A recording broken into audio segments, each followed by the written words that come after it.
Chapter 1 nature and significance of management में जब हम डिस्कस कर रहे थे nature of management, that is management as science, art and profession, तब बार बार जब भी फर्स्ट पॉइंट आया existence of theoretical knowledge, systematized body of knowledge, तो मैंने आपसे कहा कि आपकी ये जो टेक्स्ट बुक है चैप्टर 2 है, जहाँ प्रिंसिपल्स हैं, थ्योरी है, बेसिक है, वो एक्चुअली फॉर्म करता है the foundation for management as a subject, right. तो अब समय आ गया है चैप्टर 2 डिस्कस करने का, that is principles of management.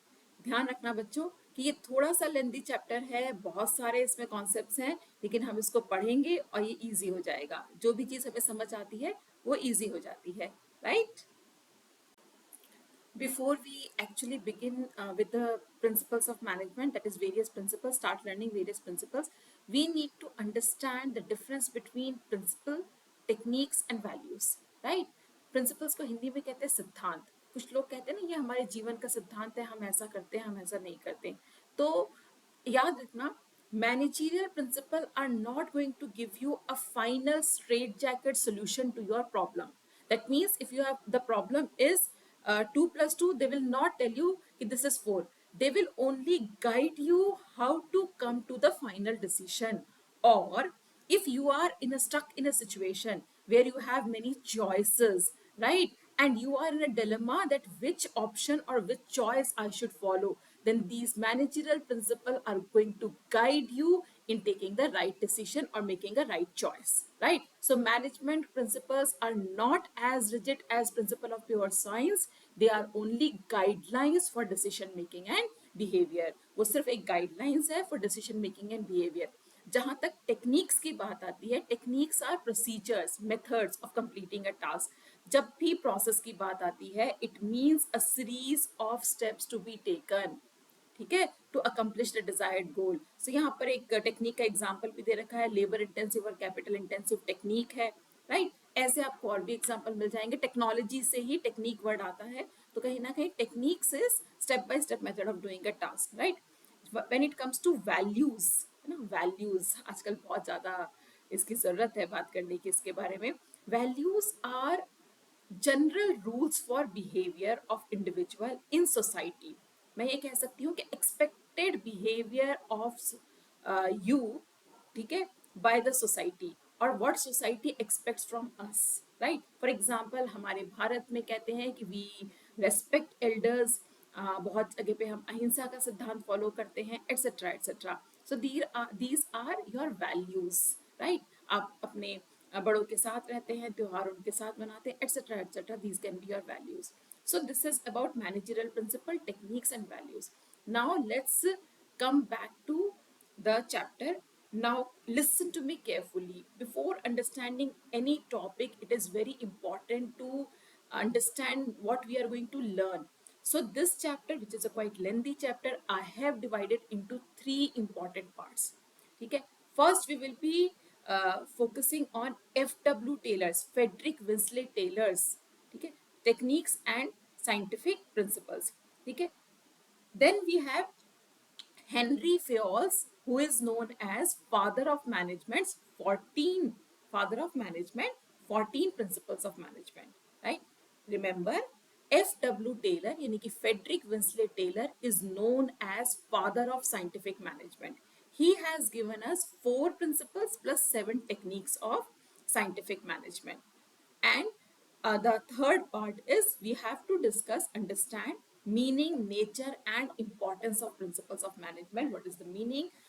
Why meaning अभी हमने just discuss किया ही था, nature and importance of principles of management. I will begin with 7 techniques of scientific management. हम शुरुआत करेंगे 7 techniques of scientific management में। ये फेडरिक विंसले टेलर है। Then these are the 7 techniques: time study, motion study, method study, fatigue study, functional foremanship, standardization and simplification, differential piecewise system. In this video, I'm going to cover only these 4 together. 1, 2, 3, 4. These 4 together are also known as work study, right?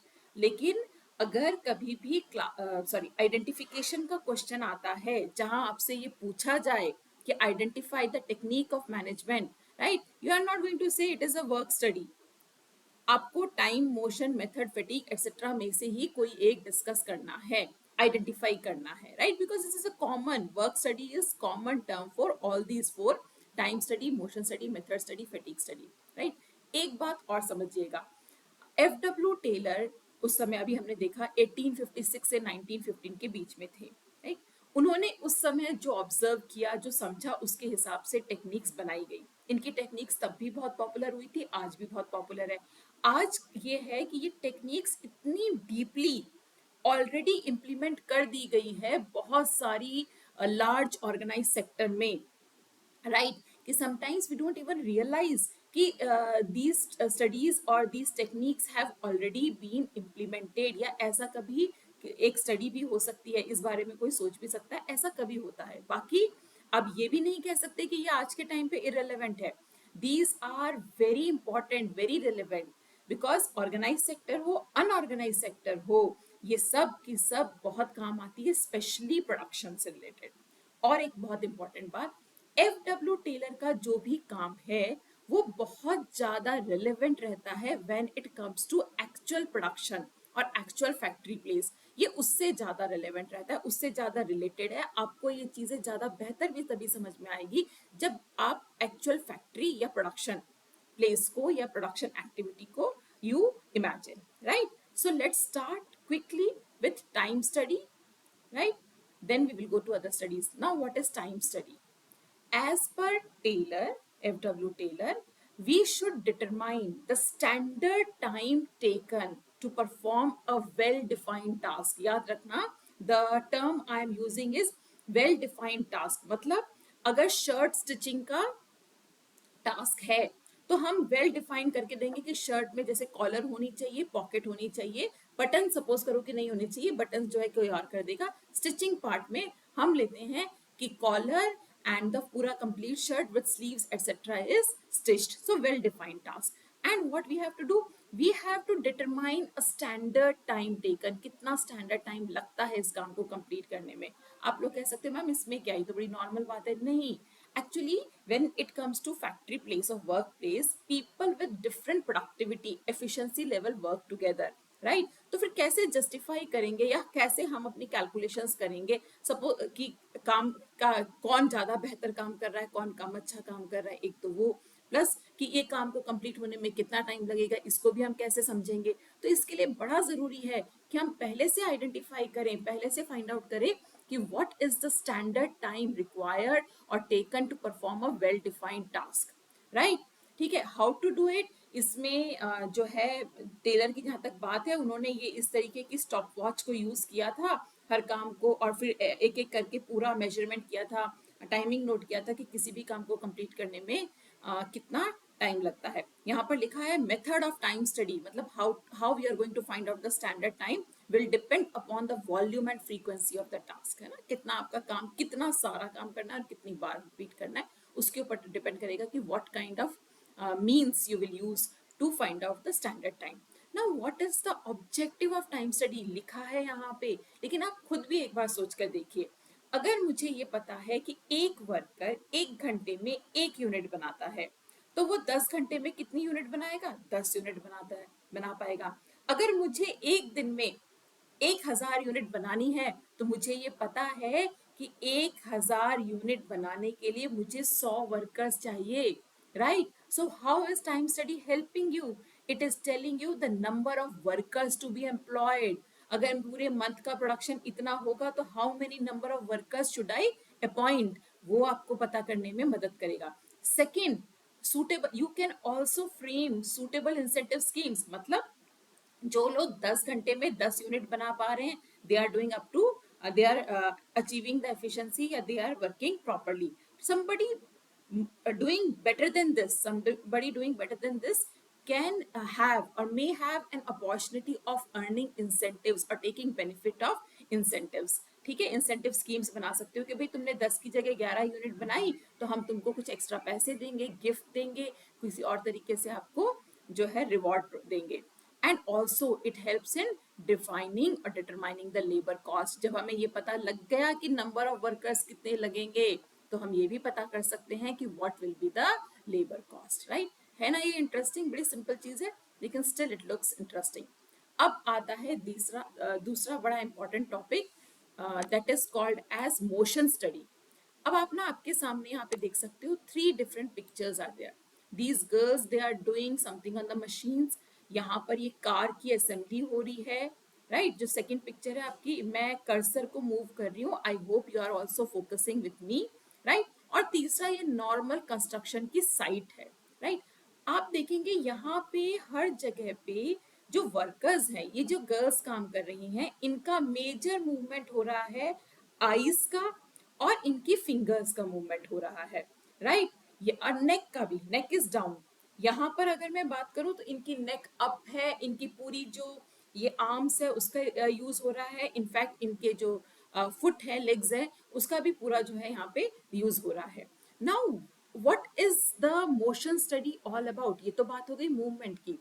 As per F.W. Taylor, we should make a list of the movement of body parts, right, while working। Movement की बात करूं तो देखिए thumb का movement होता है, fingers का movement होता है, नेक का मूवमेंट होता है, आपके रिस्ट का मूवमेंट हो सकता है, एल्बो का मूवमेंट हो सकता है, पूरी आर्म का, एटसेट्रा एटसेट्रा एटसेट्रा। तो ये कहते हैं ये जितने भी मूवमेंट्स हैं, आप इन सारे मूवमेंट्स की लिस्ट बनाइए and classify them into three: the productive movements, incidental movements and unproductive movements। वो देखो, प्रोडक्टिव मूवमेंट हमें समझ में आ रहा है, which is necessary, which can not be eliminated. Unproductive movement extra हो रहे हैं। अब एक्स्ट्रा कैसे हो सकते हैं? जो चीज हमें चाहिए वो हमारे पास में नहीं रखी है, इसलिए मुझे मूवमेंट करना पड़ रहा है। आई विल से कि मतलब how can we simplify the task. और इंसिडेंटल मतलब किसी ने बुला लिया, कोई कॉल आ गया या कोई और इमरजेंसी हो गई, किसी और वजह से मीटिंग हो गई एटसेट्रा, ये इंसिडेंटल मूवमेंट हो सकते हैं, राइट।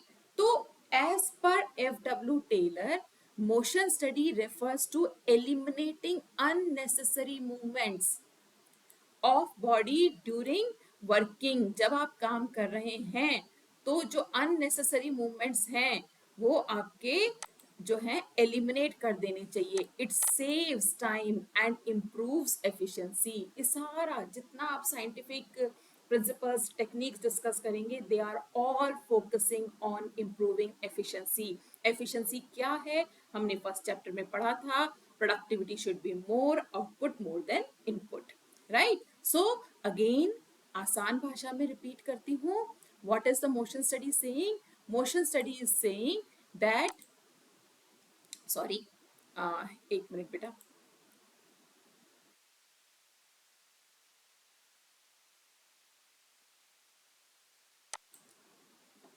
यस, जो मोशन स्टडी की बात हम कर रहे थे अभी, वो ये था कि movement of various parts of body while working should be divided into productive, incidental and unproductive movement, and unproductive movement should be eliminated. This will save energy and improve efficiency, right। अब हम आ जाते हैं अपने third technique पे, which is also known as method study. ठीक है, now कहते हैं ना एक ही काम को करने के एक से ज्यादा मेथड हो सकते हैं। There is a possibility of doing one task in more than one ways, right. For example there can be various methods of packaging, methods of production, methods of drying, right. आप sun dry कर सकते हो, heat करके dry कर सकते हो, आप blow करके, कहते हैं ना क्या कहते हैं अपन, ब्लो ड्राई कर सकते हैं एटसेट्रा। मेथड्स ऑफ स्टोरेज अलग हो सकता है, distribution, cooking, methods of payment, ये तो आप लोग रोज ही एक्सपीरियंस कर रहे होंगे। आप ऑनलाइन पेमेंट करते हो, कैश से पेमेंट करते हो, चेक से पेमेंट करते हो, यू ऑनलाइन में भी यूपीआई से पेमेंट करते हो, डायरेक्ट ट्रांसफर करते हो, अपना ये कार्ड स्वैप करके करते हो। So there are various methods of doing a task, of completing a task. अगर ऐसे मेथड्स हैं और कभी कोई कुछ यूज कर रहा है, कोई कुछ यूज कर रहा है, it is going to make everything clumsy and confusing. तो फिर क्या करना है? करना ये है कि we have to find out one best way और one best method of doing a task. हमें क्या करना है यहाँ पे? हमें एक बेस्ट तरीका फाइंड आउट करना है to complete a task, right. So कैसे? it what will happen, see again, there are various methods of doing a job. The objective of method study is to find out one best way. This is one best way of doing the task, doing the job, right?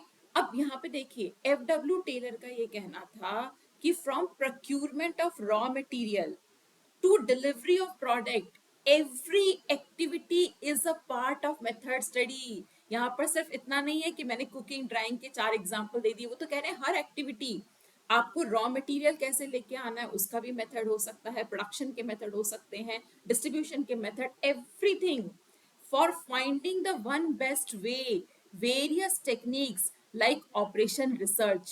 Operation research आगे जाते हैं senior classes में इसको अच्छे से discuss करते हैं when you go for the higher studies and इसमें से एक बड़ा अच्छा एग्जांपल है, you may be knowing Henry Ford. Henry Ford was quite influenced by F W. Taylor's work. So उन्होंने by using the Taylor's method study, right, he actually devised or came up, sorry, with the assembly line technique. What is assembly line technique? आप लोगों ने इसके बारे में, Henry Ford कौन है वो तो आप सबको पता ही होगा, ठीक है, फोर्ड कंपनी के फाउंडर हैं वो, राइट? तो फिर उन्होंने क्या कहा हमसे? उन्होंने हमसे ये कहा कि ये देख रहे हैं आप, ठीक है, पहले क्या होता था, असेंबली लाइन टेक्निक के बारे में थोड़ा सा बता रही हूँ. पहले क्या होता था, वर्कर प्रोडक्ट तक जाता था for doing a task, worker product तक जाता था फॉर डूइंग अ टास्क. उन्होंने कहा ऐसा करते हैं कि let the worker be on his place and the product come to him and he will do his task. जो भी उसका काम है वो करेगा and the product will move to the next worker. सबके काम डिवाइडेड होंगे और एक एक अपना अपना काम करता रहेगा. This is a very good example of method study, right? Now we come to the fourth technique of F.W. Taylor, जो कि बड़ी मजेदार है और क्योंकि इसे हम कहते हैं fatigue study. What is the fatigue study saying? Fatigue study ये कहता है कि when a person comes to work in the morning, the person is very energetic, right? आपका स्टाफ बड़ा एनर्जेटिक रहता है. But if the person works continuously for hours, आप देखेंगे इसमें इस वाली वॉच में 10 o'clock है, इसमें 5 o'clock है, वो कंटिन्यूअसली काम कर रहा है विदाउट टेकिंग अ ब्रेक, ठीक है, विदाउट टेकिंग रेस्ट, ही और she will be tired and the productivity of the person will actually decrease, उसकी प्रोडक्टिविटी कम हो जाएगी. तो हमें क्या करने की जरूरत है? हमें उसको रिचार्ज करने की जरूरत है. किसको? The energy of the worker. अब energy of the worker, how to recharge that? उसके लिए हमारे पास ये ऑप्शन है that we should go for rest intervals, right? So what is fatigue study saying? Fatigue study आपको क्या कह रहा है? Fatigue study आपसे ये कह रहा है कि आपको you have to determine the number and frequency of rest intervals. आपको क्या determine करना है? ये last line में लिखा है, fatigue study seeks to determine the number and frequency of rest intervals in completing a task. This is going to increase the productivity. For example, अगर आपके घर पे कभी कंस्ट्रक्शन हुआ है या आपका कभी काम पड़ा है लेबर वर्कर्स से, तो आप लोग देखेंगे दीज पीपल, द लेबर जो कंस्ट्रक्शन पे काम करते हैं, दे join at 9 o'clock. At around 11 o'clock they will have a 15 minutes tea break. Then at 1 o'clock they will have a 1 hour lunch break. ठीक है, then they will have 15 minutes tea break at around 4 o'clock and 6 o'clock they will go back home. So यहाँ पे आप देखेंगे 3 frequencies, 3 times the rest interval is given, 2 of 15 minutes and 1 of 1 hour. This is an implementation. This is an implementation of fatigue study, right? With this, we come to the end of 4 work studies. That is, कौन सी 4 work studies हमने discuss करी हैं? हमने अभी तक discuss किया है, यहाँ पर देखेंगे, time study, method study, motion study and fatigue study, right? तो अब इसमें क्या चीज अब रह गई है? Functional foremanship, standardisation and simplification and differential piece wage system. ये तीनों टेक्निक्स अपने आप में क्वाइट लेंदी है, different from each other. So we are going to learn about these in the next video. So thank you so much. Thank you so much. Bye bye for now and follow for more.